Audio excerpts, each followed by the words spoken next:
어린이 여러분, 안녕하세요. 동그리 교무입니다. 한 주 잘 지냈나요, 여러분?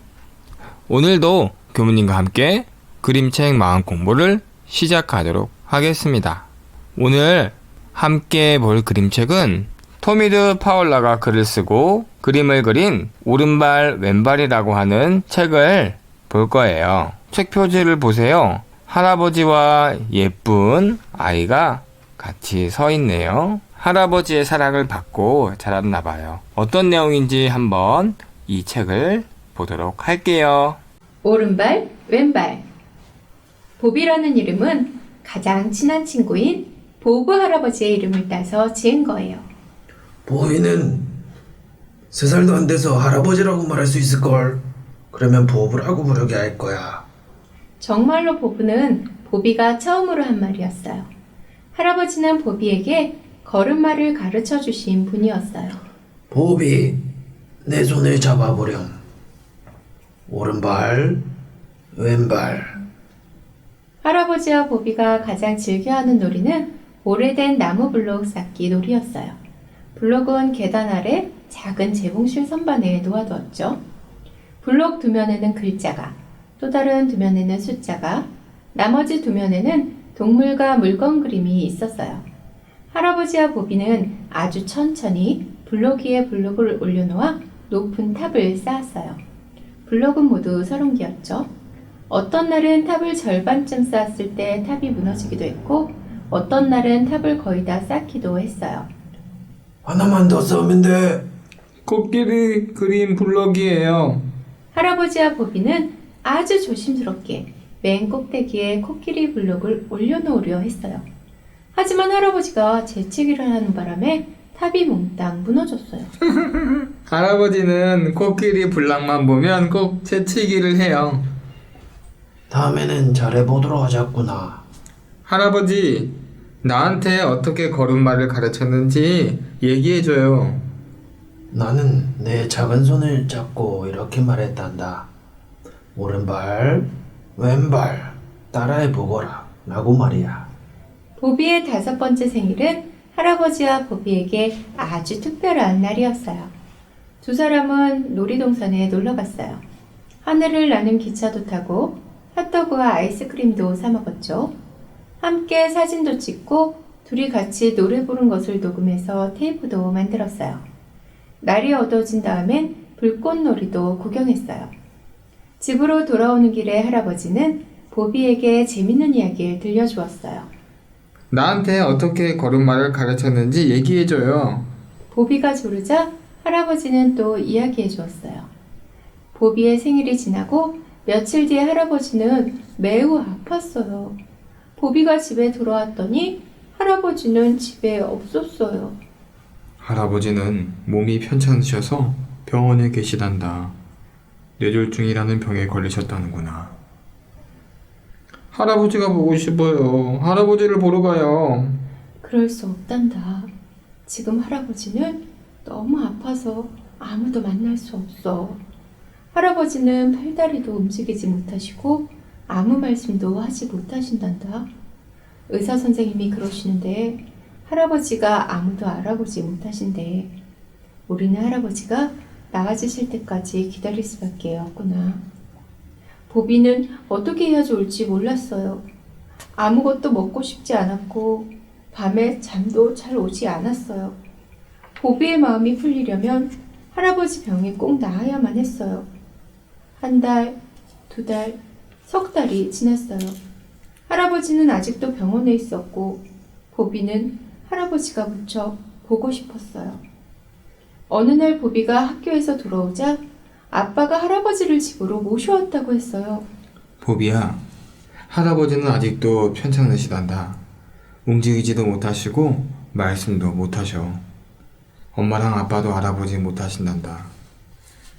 의사 선생님은 할아버지가 더 이상 좋아지지 않을 거라고 하시는구나. 그러니까 할아버지가 너를 알아보지 못하시더라도 너무 놀라지 말아라. 보비는 무척 놀랐어요. 할아버지는 보비를 알아보지 못하고 계속 침대에만 누워 있었어요.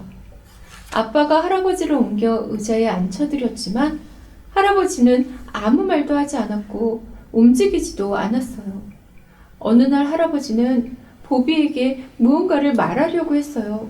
그 목소리는 무시무시하게 들렸어요. 보비는 얼른 방에서 도망쳐 나왔어요.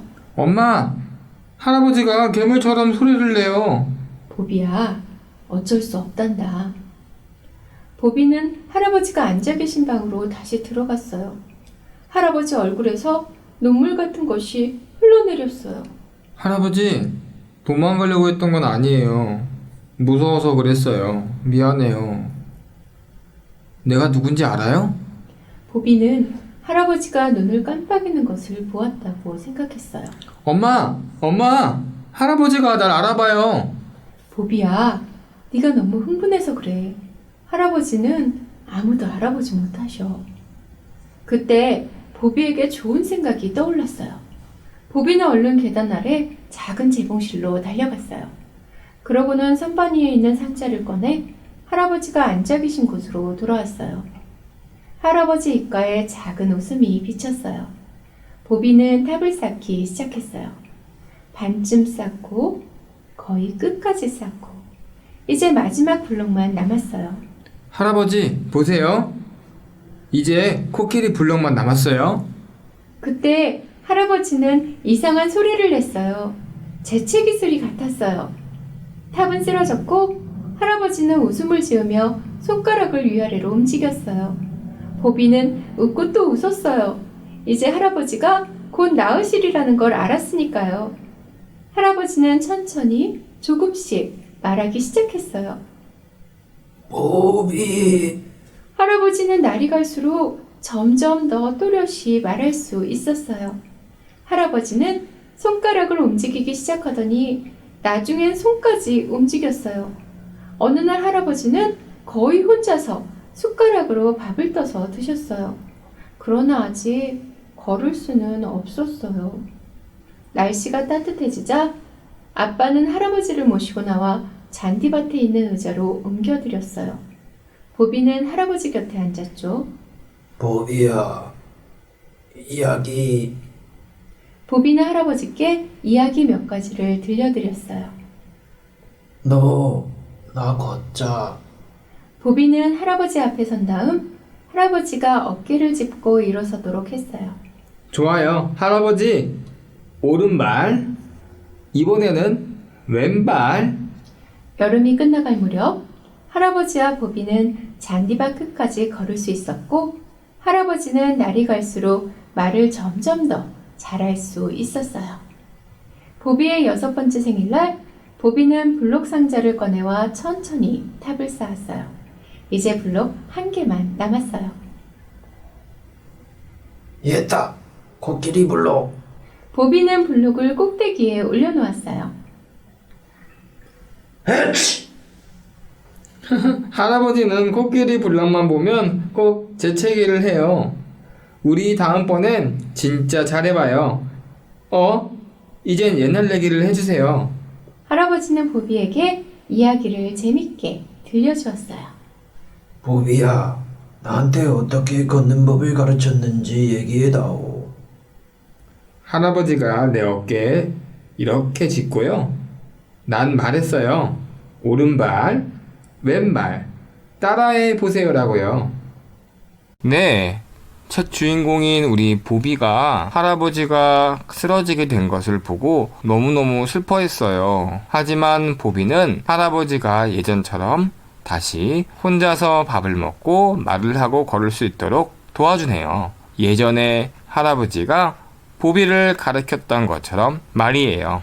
대종사님께서도 우리는 늘 부모에게 은혜를 받고 있다고 하셨어요. 우리 어린이들의 몸을 낳아주신 부모님도 또 나의 몸을 길러주고 키워주는 모두가 다 부모의 은이라고 하셨죠. 그래서 우리는 그 은혜를 진심으로 갚아야 한다고 하셨어요. 그 은혜를 갚는 방법은 바로 내가 스스로 마음 공부를 잘해서 많은 사람들에게 은혜를 보여주면 그 덕행이 부모에게도 가신다고 하셨어요.